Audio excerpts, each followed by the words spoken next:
Brian Gruda ju thot sërish jo shqiptarëve, ndërta përfaqësosh Gjermaninë. Futbollisti me preordhën nga Shkodra, Brian Gruda, duket se nuk po e konsideron fare përfaqësimin e Shqipërisë në nivelin ndërkombëtar. Gruda është dëshira e madhe e Federatës Shqiptare të Futbollit, por deri më tani ka qenë tepër i qartë se Gjermania është prioriteti kryesor dhe këtë e rikonfirmoi me veprimin e fundit. Ai përmes një postimi në Instagram shkroi se gjithmonë është nder të luash për Gjermaninë. Gjithnjë është nder të luash për Gjermaninë.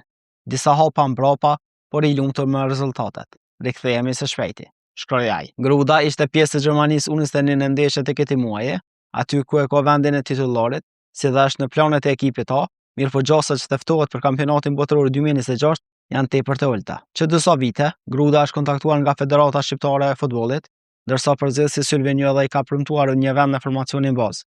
Por me situatën aktuale duket i qartë se Kuqezint nuk janë fare opsion për futbollistin. Përndryshe, te Gjermania U21 është edhe Nelson Waper, i cili mund ta përfaqësojë Shqipërinë në nivelin ndërkombëtar, si dhe Arjan Ibrahimović që përkërkohet me ngulm Sissoko, si nga Shqipëria ashtu edhe nga Kosova.